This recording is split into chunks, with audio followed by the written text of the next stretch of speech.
and it in particular is going to be around developing your calendar for your 2018 year. And our wonderful trainers today come to us from Sea Change Strategies, and some of you may be familiar with them because they have been working with a group of partnership members on individual donor fundraising, and they've been absolutely incredible. And so our presenters are Mark Rovner, who is the principal, founder, and CEO of Sea Change Strategies, and Alia McKee, who is also a principal at Sea Change. And I know today is going to be an absolutely wonderful presentation, and we are really looking forward to it. So Mark, you want to take it away? Sure. Good afternoon. Alia, you want to say hi? Hi, everyone. Thank you all so much for joining us this afternoon. We want to start out just by getting to know you a little bit. So we thought we'd start out with this poll just to get a sense of where you personally put yourself as a fundraiser. Don't think hard about it. Just click the button that sounds most like you.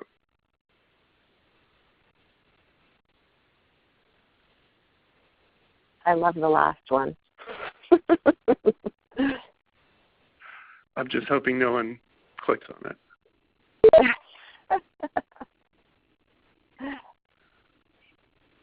Okay, we've got a hot shot in the mix. That's good.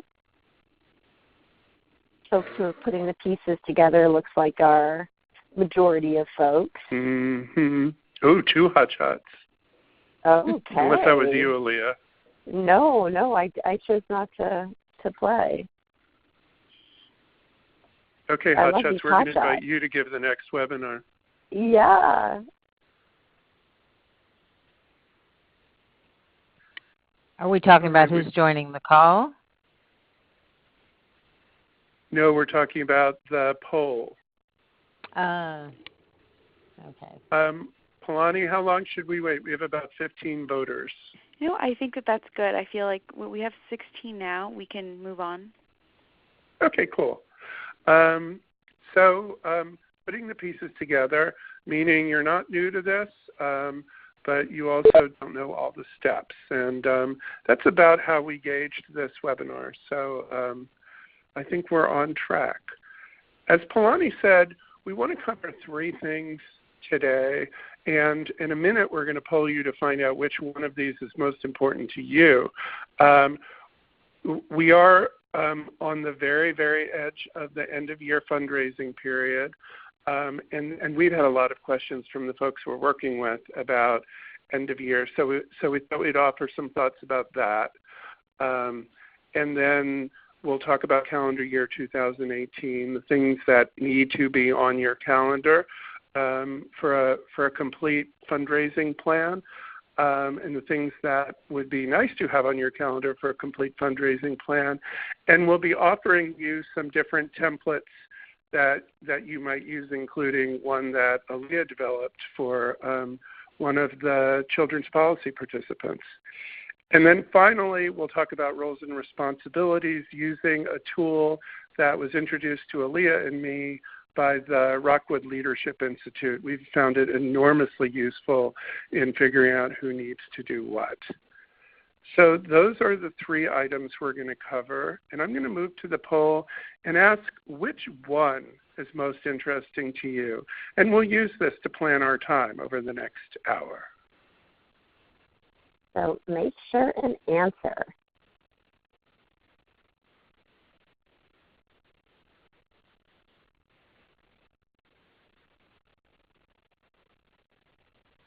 All right, it looks pretty clear. It does. Okay. So I'm not sure. Can they see the results? I'm not sure if we're just the only ones who can see the results. They can see it now. Okay, perfect. Okay, good call. Okay, so I'm going to go through end of year a little bit quickly. There are a lot of slides here, and one of the things we did is we put slides in that we weren't necessarily planning to speak to, but we thought you might want. They have links in them. They have additional advice. So make sure you download the PowerPoint, and there's more stuff in here that we will be able to cover. So with that, I'm going to start out with end of year. end of year does feel like a stampede.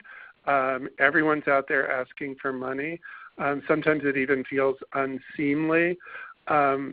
However, if you want to raise money, you need to raise the money when people are giving, and people are giving at end of year in highly disproportionate amounts. The other general statement I would make about end of year is, in many respects, how you do end of year is the report card on how you've been doing all year in building relationships. So it's the harvest time. It's the time when, having built those great relationships through cultivation and communications and gratitude, people are going to naturally think of you when they think of who to give. Alia, anything to add? Yeah, I just want to underscore that last part. Really, what's beautiful about the timing of this is you guys can see how this comprehensive annual plan really leads into end of year at the time when you harvest. So while we're starting with end of year, really, we're just doing that because it's linear in the calendar with what we're facing right now. Typically, we'd want to start January 1 and lead up to December. And we will go when we do the annual calendar, we'll go quarter by quarter and highlight the different priorities we recommend for each quarter. 3 things you need to do for end of year. One is if you haven't done any kind of a cultivation touch in a while, there's still time to do it. The real starting gun for end of year is Giving Tuesday, and that's November 28th, I believe. So now's the time to be sending a new thank you out, or a love note, or something else, just reminding them that they've been giving and you appreciate them. Then when we do get into the end of year window, we want you to send more emails than it would be your instinct to send. And I'll dwell on that just a little bit before we get to calendar planning. Alia? Yeah, the only thing I'd add is what's cool about cultivation messages is you can really let your personality shine, right? Make sure your thank you doesn't sound like a canned thank you or a receipt, right? You want it to feel like a big, warm hug. Okay, especially when you're talking to individual donors. Fundraising is a primarily emotional way of engaging with people. People don't give because they're in a rational mindset. They give because they care. So definitely make sure that is reflected in the way that you're talking to them. And what a perfect segue. Thank you. I'm going to skip this section. Those of you who have been working with us, this would be a review, but there's enough here worth skimming when you download the PowerPoint, which I know you're going to do. That's an impact report. That's action alerts are a form of engagement, something to think about. And this is the minimum we recommend between now and November 24th. 1 gratitude touch and 1 impact report. The details are below. And then if you really want to go for extra credit and be at the head of the class, try to sneak in a breakfast briefing or a conference call or some extra engagement opportunity. As I said, harvest time begins on Giving Tuesday and ends on January 1st. Before Giving Tuesday is only 5 years old, I think. Before Giving Tuesday, it was kind of arbitrary when end of year began.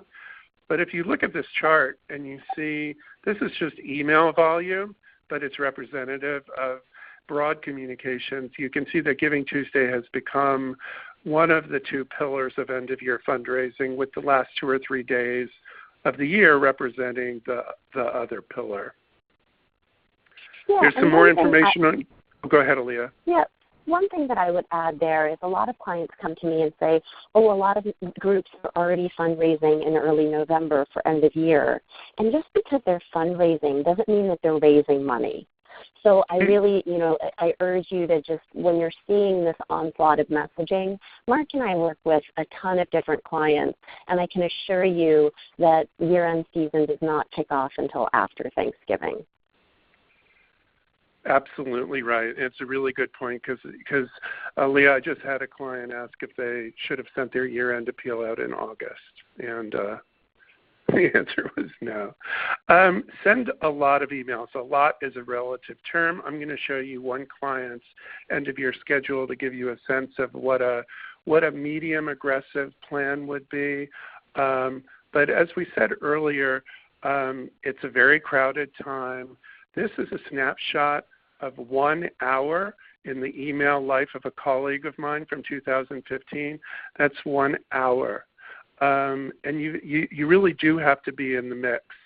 There have been a number of blog posts this week that are very, that sort of capture the essence of end-of-year fundraising really well.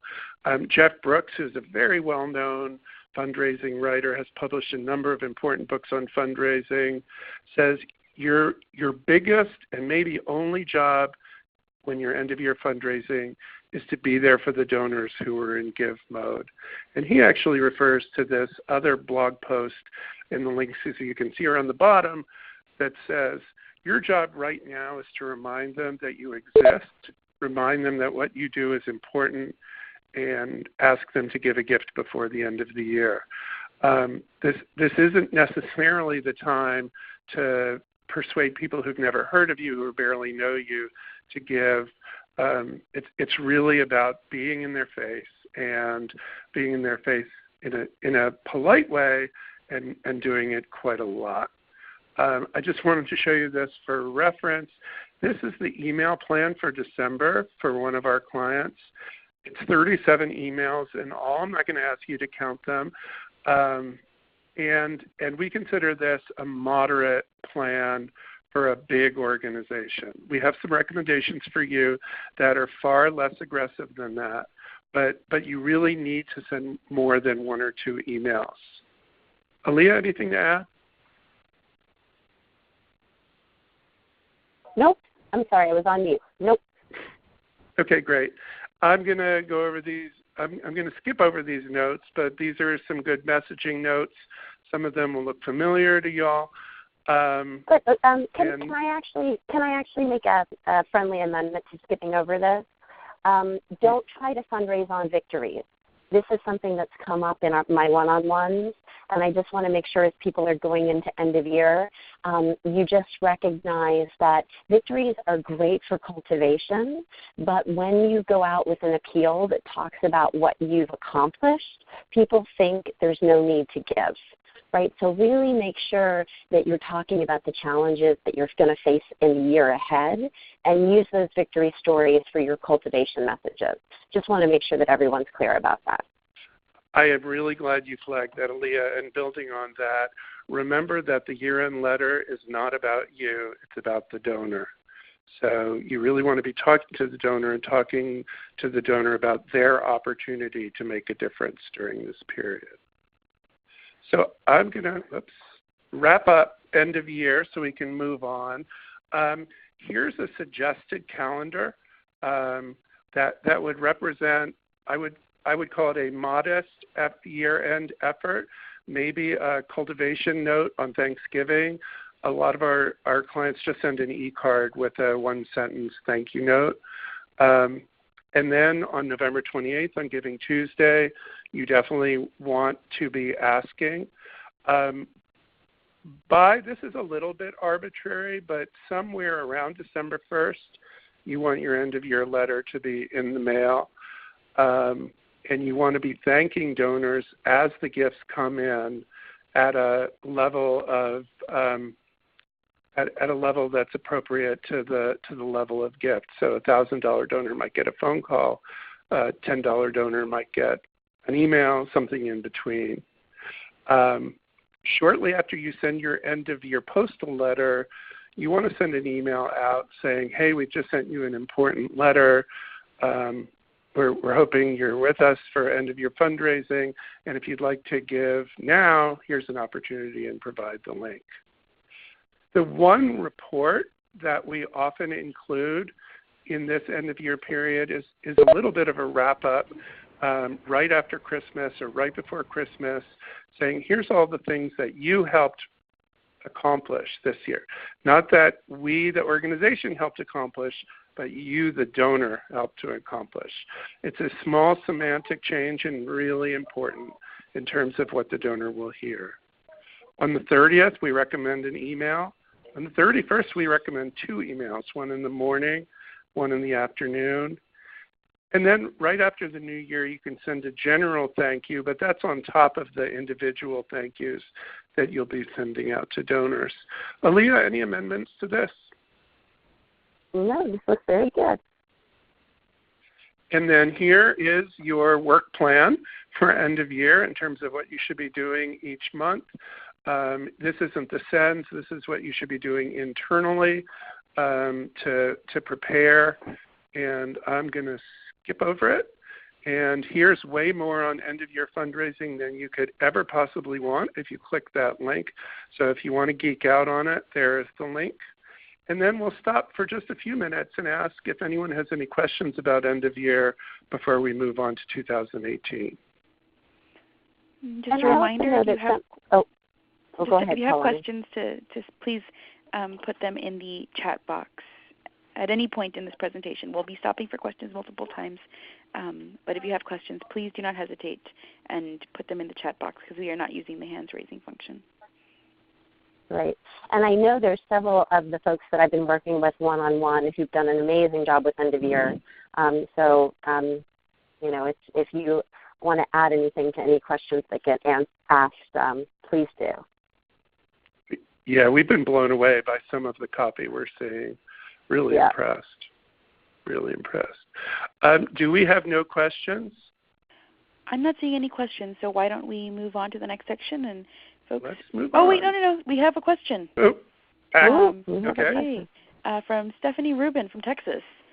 How long? Speaking of great end-of-year letters. How long is too long for an end-of-year letter? I think the norm is 2 typed pages. I think if you had good stories to tell, you could go to 4. But for an end-of-year letter, remember, you're not trying to persuade someone who doesn't know you to give. You're reminding them to give and reminding them why you give. So I would aim for 2. Alia? Yep, I think that's about right. And then for an e-appeal, I would say, you're aiming for about 300 words. So I think that's great. Great. Cool. And we have another question. Oh. Will you share some of the end-of-year letter copy that you've been blown away by? We will ask permission to share it, yes. It will be up to the individual authors. But I hope we'll have some to share. Okay. Great. And then we have another question. It's a series of questions, but I think they're all supposed to be together. What if you recently had an event? How do you appeal to those relatively new people? Do you send a more tailored appeal? Yeah, absolutely. What's kind of beautiful is that if you've had an event, you've already emotionally connected with these people, right? And it's been recent. Recency is a huge factor in getting someone to give a second gift. So right now you are in your beautiful window. Some people are like, oh no, that's too much asking. They've just come to an event. We shouldn't ask them for, money again. But because year end is coming up, I would ask them and I would say, hey, we're so excited that you recently came to our event. We hope you're as inspired as we are about the work that donors like you are doing to support the children of wherever you live. And we're hoping that you would make a year-end contribution. So, yeah. Perfect answer. All right, I'm going to move on some. Wait, one second, Mark. Define recent. How soon is considered recent after an event?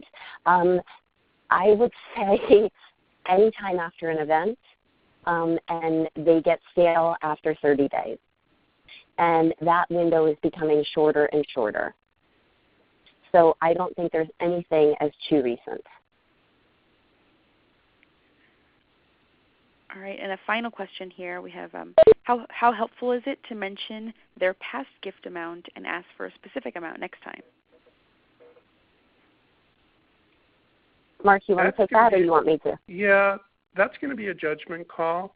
If you can tie a specific amount to a specific outcome, and I know most of you cannot because most of you are policy organizations, but if you can say your $1,000 gift will feed 10,000 kids or something like that, a specific amount in the copy itself could make sense.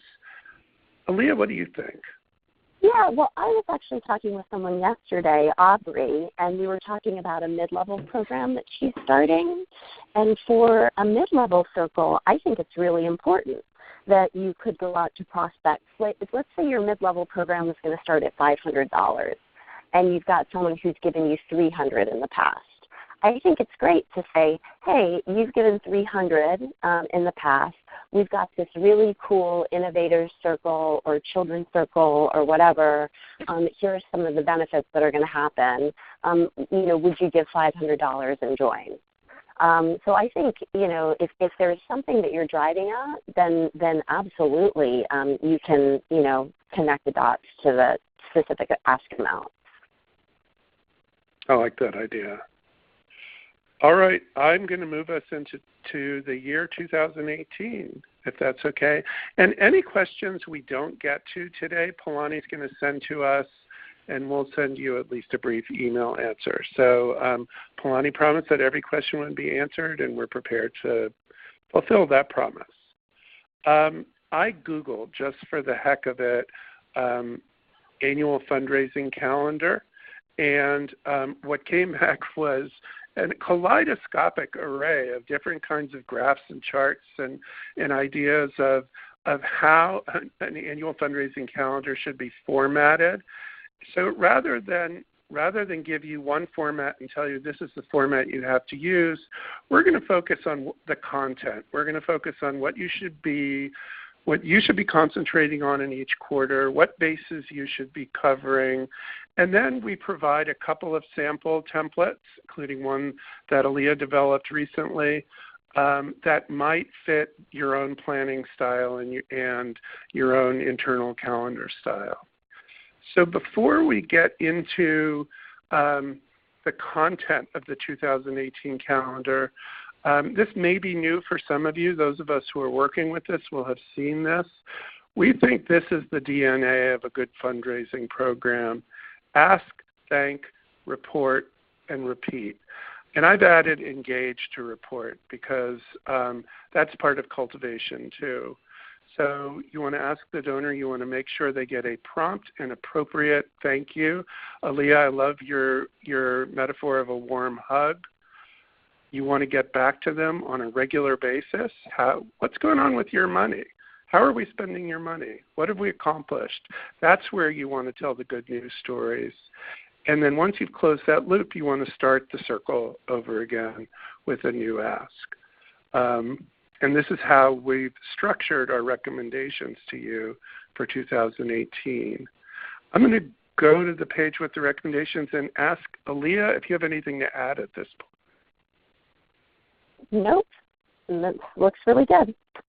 Okay, great. So this is what we recommend, broadly speaking, for 2018, calendar quarter by calendar quarter, and it's calendar year, not fiscal year, because it's based, as Alia said at the beginning, based on the fact that end of year is really the end of a fundraising cycle. So regardless of what your fiscal year is, your fundraising year, in many respects, is just going to be the calendar year. And so we have ask, thank, report, engage as the three categories of communications that you want to launch. And we've colored in red the ones that we think are probably the most important ones for that quarter. So in quarter one, you've just raised a lot of money. People have just made their annual donations. The money's coming in. Probably not the ideal time to be asking, although for those of you, and this may be all of you, who are working on legislative sessions, there may be rapid response opportunities that come up, which we'll talk about in a little while. But the real focus is on thanking and especially on reporting and engaging. Engage them in your work if you can, with action alerts, with other kinds of updates tied to specific issues. And by the end of March, and I know the ledge sessions may still be going on, so this could push into April. If you have like a 100-day ledge session, some kind of wrap-up at the end. Some of you have legislatures that meet all year. I would just send out a quarterly report at the end of March. So that's the first quarter. The second quarter, and this is a little bit arbitrary. You could have a campaign in the second or third quarter. Alia does a campaign for a large organization every year in September. That's phenomenally successful. So this was a little arbitrary, but we thought it was time to ask again. And so the focus for the second quarter, we're recommending be a fundraising campaign. And by campaign, we mean multiple touches. A postal letter, at least 2 or 3 emails, possibly an event, all tied together with the same theme, the same narrative, and ideally some kind of goal. We're trying to raise $50,000 by May 1st so that we can do X. Thanking is an ongoing thing. You want to thank donors promptly and appropriately. I'm going to be a little bit of a broken book on that. And again, you want to send a quarterly report to donors. It doesn't matter if your quarterly report is typed. It doesn't matter if it doesn't have beautiful pictures. What matters is that you are reaching out to these donors on a regular basis on a calendar saying, this is what we're doing, this is what we're up to, these are our wins and losses for the last quarter, and you've made everything we've done possible. Quarter 3 this is Alia. I'd like to make a friendly amendment to Mark talking about moving that campaign to Q3. Q3 really encompasses the summer months, and that typically isn't the strongest period of time for fundraising. So I actually would encourage you guys, particularly since most of you have legislative sessions that are happening or wrapping up in the spring, to focus that campaign in Q2. Thank you for that. And in case we ever disagree, just go with Alia and you'll be fine. That's how I operate. Question 3, you're buttering people up for end of year. It would be great to do a thankathon. What we mean by that is get the whole staff involved in making thank you calls. You can leave messages on people's machines. This does 2 things. It just provides an extra friendly touch and to remind them that you're there and to prime them for giving. But just as importantly, it supports building a culture of philanthropy within your organization so that fundraising doesn't seem to be just one thing that's done by one silo in your organization, because fundraising doesn't work that well when it is seen that way. So the thankathon really serves 2 purposes. And of course, get out a quarterly report of some sort. And when I say quarterly report, it could be a conference call, it could be an update, it could be a version of the memo that you send to the board before a board meeting. It just needs to go out consistently, and it needs to acknowledge the donors as an important part. Anything else on Q3, Alia? Nope.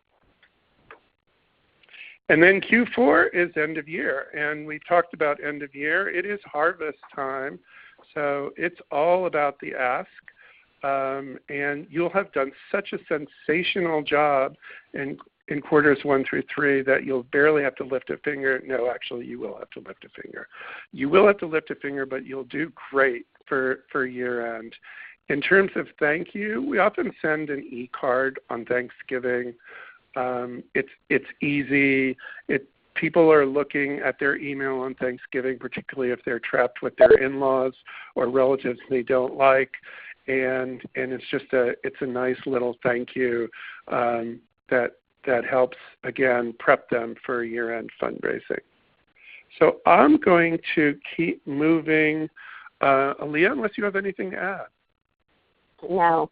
And guys, I think it seems from the work we've done with our one-on-ones, this seems like a reasonable calendar for most folks. So, again, you can put bells and whistles on this. You could add a ton of different things, but if you don't do it, it doesn't matter. So I think simplicity and repetition is key. And we're going to get to that when we talk about roles and responsibilities. I love that. I love that. And here's the roundup of what you should be putting on your calendar. 2 major fundraising campaigns, end of year and one other. And I think, Alia, you've made a pretty strong case for spring. And each campaign have multiple touches. We talked about that. And then watch for crisopportunities. This is Alia's term for rapid response fundraising opportunities. If the legislature is about to zero out a budget for a critical kids program, and you need to ramp up your advocacy, that would be a good opportunity, an important time to maybe go out to your list and say, we need a little bit of extra help. We need to turn up the heat on the legislature, something like that. As we mentioned, schedule 4 formal report backs. They can take the form of a memo, conference call. They can take a number of forms, but I like, Alia, I like your principles of simplicity and repetition. So whatever you decide your report backs can be, make sure that you can do it on a regular schedule. And then one annual thank you campaign along the lines of a thankathon to just make sure donors know that their gifts are appreciated and that you're thinking about them. We have never, ever, ever seen a donor stop giving because they were thanked too often. But we've certainly seen donors stop giving because they were not thanked enough. So I want to talk a little bit about the structure of a fundraising offer. This is based on a book that Jeff Brooks wrote on how to craft a fundraising offer. When you're asking for money, the offer really has 4 or 5 key elements, and they should always be there. And if they're not there, the offer may fall flat. One is an emotionally compelling problem. Even in a world of policy wonks, most fundraising is emotional. And we've talked about that and won't cover it today, but making sure that you're pulling on heartstrings when you're asking is critically important. Make a clear, specific, and singular call to action. Don't send a letter saying, take action, call your friends, go on Facebook and give us money. That causes something called choice anxiety, which means it's more likely they're going to do none of them. So make sure you're asking them for one thing, and that's to give you money. Give them some sense of what they're buying with the donation. Yes, it's easier if you can say your $100 will spay, neuter 5 dogs or feed 100 kids, but there are ways of structuring a policy-based ask. Your donation will help us make sure that kids' voices are heard. It's a little more general. Alia may have more specific ideas, but you want to go there. You want to say, here's what we're going to do with your money. This is one a lot of organizations miss, the why now. Why do I need the money now? You can build in a little bit of urgency with a deadline. If you're lucky enough to have a match, you can say we have to raise this money within 2 weeks or the match expires. Sometimes there's a natural deadline like a vote by the state legislature or a bill that's gone to the governor's desk that you want either signed or vetoed. But you always want to make sure you're answering the why now question. And those are the elements of a good fundraising offer. Alia, do you have anything to add? Nope, I think this is great. And again, we're going to ask for permission to share some of your colleagues' end-of-year letters, and hopefully they will oblige so you can see how they've been able to do this. And Stephanie, we're talking about you, among others. And Michelle and Janice and lots of them. and we're not trying to embarrass anyone, but we have been really impressed so far. This is a template that Alia developed for West Virginia, was it? Yep. To do a fundraising plan, and it's organized by individual fundraising, communications, board engagement, which of course is a major part of your fundraising work, advocacy, foundation outreach, corporate outreach. It's a great template. Polani, go ahead. This is Alia. This is a little more sophisticated than the ask, engage, thank, repeat. But the person that I was talking to in West Virginia really wanted to make sure that she had not only her individual fundraising calendar in one place, but she wanted to know what she was doing to engage her board. She was wanting to know what was going on in data policy advocacy. She wanted to know what was going on in foundations. And so we just got, on, Google Docs and put this together for her. So for some of you who are wanting to see the interdependency amongst all of the functions that you have to oversee, this might be, a good format.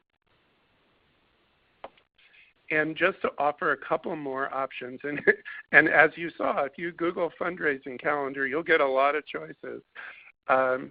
The fundraising company Pursuant has developed a couple of templates that, at a glimpse, I like very much. This brings together major gifts, mid-level gifts, and annual gifts. So it's purely about fundraising, but it's broken down by levels of the fundraising pyramid and broken down by the different tasks involved in reaching out to folks.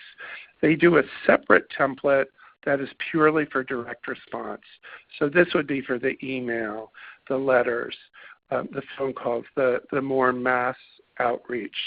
So take a look at these. The links are up top to reach them. You may have to give Pursuant your email address, but I think it's worth it. They have a lot of goodies.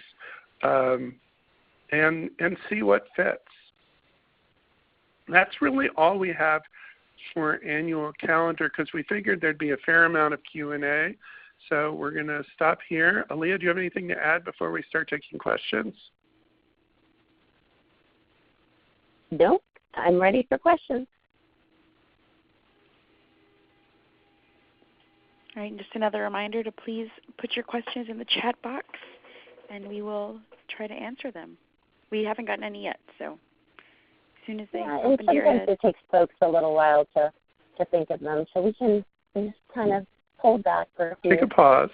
Yeah, take a pause, take some breath. Either that or Alia, we've answered any question they could possibly have, but I kind of doubt it.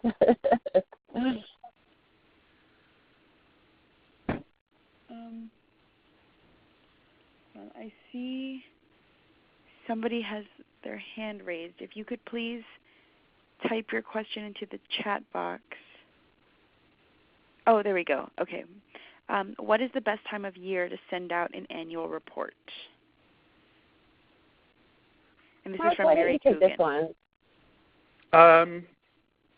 Right before end of the year. I would say right about now. Or maybe early to mid-November.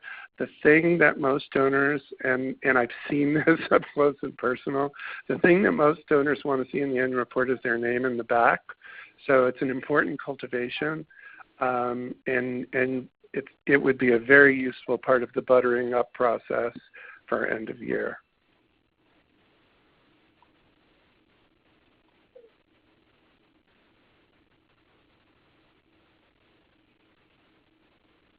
Polani, anything else coming in? No, I don't see anything else. Oh, something just popped. Oh, there we go. Christy Allen asks, for action requests of donors, are you sending them a separate email tailored to donors specifically, different from what we send in our newsletter or Twitter feed? It depends on how much bandwidth you have to do that. I think it's always useful and valuable to recognize a donor as a donor, and you can just put a little note on the top of your newsletter that says, thank you for your donation, and that would almost cover it. If you don't have the bandwidth to do that, I wouldn't worry about it too much. Yeah, I agree with that. I think the only thing I would say is that sometimes your donor audiences will be different from other stakeholders that you might be sending an action alert to in your Twitter feed. So just make sure that whatever content gets sent to donors is something that that you think they would have an expressed interest in. That's a really, really good point. Thank you for bringing that up. Oh, this is my favorite. Is it too early to send out appeal letters in mid-November? In postal mail, I don't think so. I mean, if you're sending it first class, it means it's going to get there before Thanksgiving. And to be frank, most people do not shift into end-of-year fundraising mode, giving mode until after. So, if it's a part of a series, then I think it's fine. But if it's the only, attempt that you're going to go, then definitely wait. Oftentimes, I'm sorry, go ahead, Mark. I was going to say, if organizations send their end-of-year appeal in mid-November, they'll often do a follow-up in mid-December by postal mail. Exactly. And I know that Michelle in North Carolina is doing like a beautiful little series that is kicking off in mid-November, but it's a multi-channel campaign with a cohesive umbrella, and she's going to be following up quite a bit throughout the month of December. So kicking it off and then following through is fine, but again, mid-November is a little early.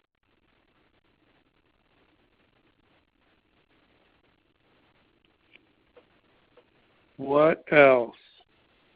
Don't be shy. We'll answer anything. If we don't know it, we'll make it up. No, we don't do that. We don't do that. We'll just consult the magic 8 ball.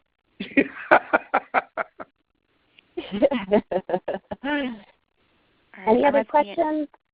No.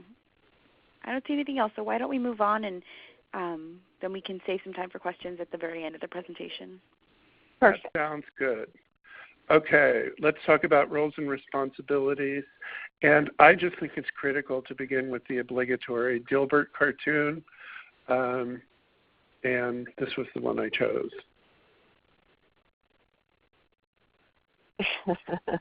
I like that one, Mark. So you do not want to be put in this position. And I think as those of you who are kind of on the steep part of the learning curve are learning, there are a lot of moving parts to fundraising. And it's come up a lot, even with larger organizations. Who's going to do what? How are responsibilities going to be divided? And we've been using a tool, and I know there are a lot of tools like this. A particular one we've been using is called Darcy, which stands for the 5 roles that people might play. I have sent a longer how-to brief on Darcy to Polani, and so she can make it available to you if you want to see it. It was developed, again, by Robert Gass of the Rockwood Leadership Institute. And Alia, I know you've been using it with clients to quite good effect. Absolutely. So it's, and for some of you in smaller groups, we understand that you're probably going to be all 5 of these. So, we get that. But there's some of you who have larger teams who could probably use this to great effect. So the D stands for the decider and the delegator. So, this is probably your ED, right, or your director of fundraising, right, who has, all of the, decision power around the campaign. And then the person accountable, and ideally there's only one person who is the accountable. They are responsible for making the project happen. They need to be given sufficient decision-making power in order to, move the project forward without always having to go to the decider or delegator. They are ultimately where the buck stops. Then responsible are people that the accountable person leans on, right? So this might be someone who does copywriting, or this might be someone who does email implementation, or this might be the printer who's printing out the letters. And those consulted would be anyone who you would get input from. So this might be your program team if you need information about what's going to be going on in the legislative session. And then those who are informed, they just need to be kept apprised of what's going on. They probably won't have much input, but it's nice to keep people informed of what's happening with your campaign. And the reason why we decided to spend 10 minutes on this during a calendar conversation is that too often I see organizations put a lot of time and strategic thought into a calendar and then it never gets done. There's always something more important that happens. There's always something else that can distract you from individual fundraising, which is relationship building. And if you don't continuously build relationships, it's not going to work, right? If you just show up on a friend's doorstep, asking them for something once a year, it's not going to work for you. So you really need to consider what your Darcy chart looks like so that way you can execute on whatever individual fundraising calendar you land on. And this is what a possible Darcy chart, and there are blank charts in the document that Palani has to share with you. These are some of the categories you might want to break out. Alia, you may have some others. I did this a little bit arbitrarily, but there are a lot of moving parts. And this is great. You're the ED, you're probably the D for all of them, but the E's are probably the A's. The A is the quarterback for each of these, may differ department by department or person by person. So there are blank ones of these that you can print out and use, and you can use this to get a start. There are also some great examples. I was looking over the brief this morning, great examples of different kinds of projects and how they might hypothetically look. So the document is really a tutorial on what Darcy is and how to use it. We recommend it strongly. And I know I'm probably embarrassing her, but I just spoke with her and her team yesterday, Michelle from North Carolina, who's on this call. She's really done this, whether she knows it or not. She's put together a team of, there's 4. There's her. She's got a project manager. She's got a copywriter, and she's got a designer. And they're working really, really well to execute on the campaign they're doing for end of year. Great. And that's the end of the Dilbert section. And by saying Dilbert, I do not mean to undermine the importance of it, because as Alia said, it can be the difference between a great aspiration and things actually happening on the ground. So I think maybe we should open it up in our last 10 minutes, not only to roles and responsibilities, but to everything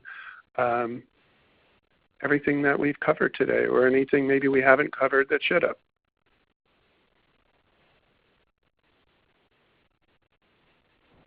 And again, while folks are thinking, Michelle says, as long as no one thinks I know what I'm doing. That's hilarious. For those of you who didn't participate in the training in June, please know that Mark and I know that individual fundraising for your organizations is a small piece of the pie. We know many of you are getting funded by foundations. We know that this might just feel like another thing that you need to do. But, foundation funding is tightening. And really, if we're being, if you're being, forward-thinking, you'll recognize that, you do have to diversify your funding sources. And individuals are a channel, that you can do that with. So we know that you're probably not going to go input 100% of your time into individual fundraising, but we're hoping that we've packaged this in a manageable way for you to at least start, to start dipping your toe in the pool. And just to build on that, most individual gifts are unrestricted, at least below the major donor level. And as I'm sure you've seen and we've seen many times, even a small amount of unrestricted income can help kind of lubricate the budget, as it were, and free things up.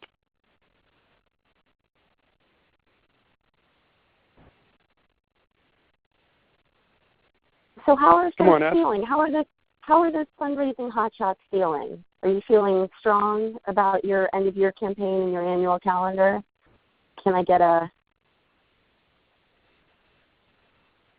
someone putting those in the chat function? Or what about those folks? I've seen some groups share their fundraising success after end of year. How do you feel about that? I love it. Particularly if it's good. If you struggled in your year-end campaign, I would definitely say, I would send a thank you and be like, we're really excited. We did this, campaign. But if you've met your goal, tell them. And Michelle says she's feeling pretty good, although the mailing list and the segmentation, yes. This is a huge deal, particularly for groups that have just started individual fundraising. You guys are having to go through your list, identify the stakeholders who you don't want to fundraise from because, a lot of those folks are in your database. And you're having to figure out who your hot prospects are, and all of that good stuff. So, yeah, fundraising, it's one of those fields that the devil is in the details. You have to be creative. You have to be big, visionary, big thinking, but you also have to think about things like lists and segmentation and deduping and all of that good stuff. Angelina says, how would you recommend we implement Darcy if I'm a staff of one in development? I'm not sure how you're structured, Angie, whether or not you could have the D be your executive director, and then you would be the A, the accountable, and then you could, maybe have some R's who are responsible outside of fundraising. That might be, impossible. But if you're a person of one, you're definitely going to be the A, and you're going to have to figure out how the D's, the R's, the C's, and the I's sort of fall in from there. Does that make sense?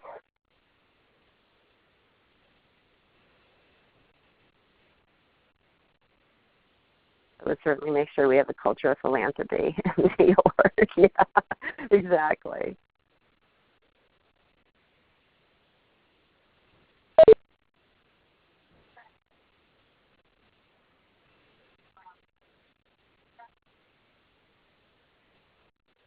All right, guys. We'll stick around for just a few more minutes and see if there are any other questions. Or if anyone has good jokes. Oh, there's a Any question. tips on getting board members to share contacts for the annual appeal? Go to their house and don't leave until they give you their No, I'm joking. Mark, do you have any ideas for getting board members? I would send them if you're one of our trainees in the share folder. There's a whole section on boards, and there's a great overview on board engagement, and there's also a guide towards how to get board members involved in multiple roles called the AAA method of board engagement. And Polani, you should feel free to share anything in that folder with anyone who's on the webinar.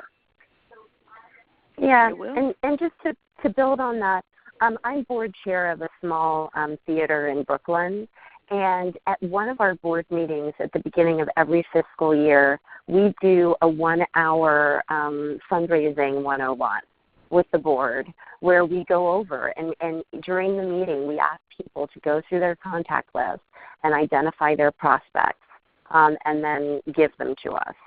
So we actually carve out time during a board meeting to do it because we found that whenever we ask people to go home and send us their contacts, it's just too much of a barrier to getting them to do it. It's really smart. Mm-hmm. And you lock them in, right? Yeah. We lock them in the board room, yes. Nice. With no alcohol. Mary says, we're planning on sending our annual parent letter right after our state election, which is November 7th, saying the real work begins now. We've got a new governor and a new legislator. Will this letter going out on November 9th be too early? Mary, are you going to send a follow-up in December along the same line? You can just type in yes or no. Yes, then I think it's fine. I think the timeliness of coming out after the election, there's a why now that makes it relevant for you to send it, and then anyone who's not in a frame of giving will still get it, will still get it in December. So I think that's A-okay.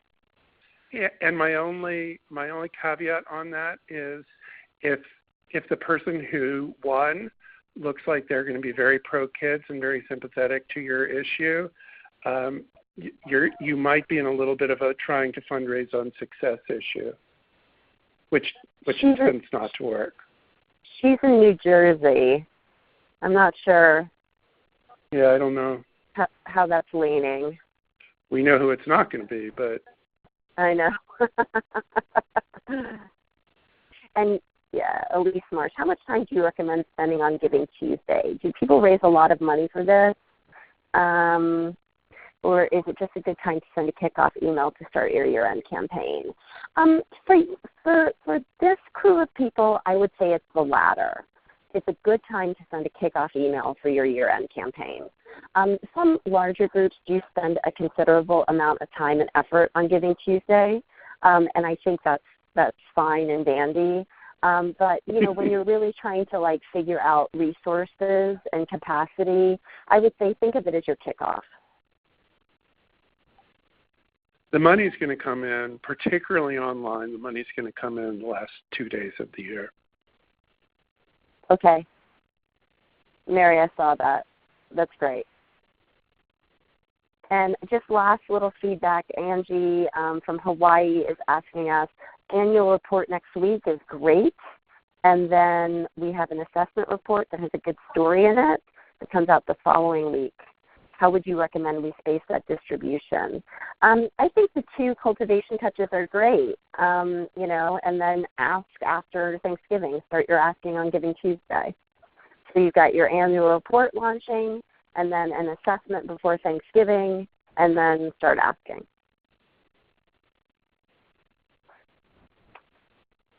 All right, guys. Well, we are at 4 o'clock. Palani, do you think we need to close up shop?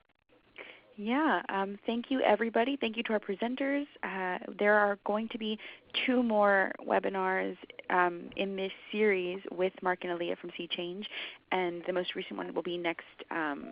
We have one on Monday, this coming Monday, on end-of-year appeal letters and reviewing those that copy. So if you want to register for that, I will send out a reminder on when I send these things out. And yeah, do you have something to add on that? And if you want your copy reviewed, send that as well. This usually is a really fun webinar because Mark and I are going to be on the spot looking at copy and giving feedback on how we would tweak it.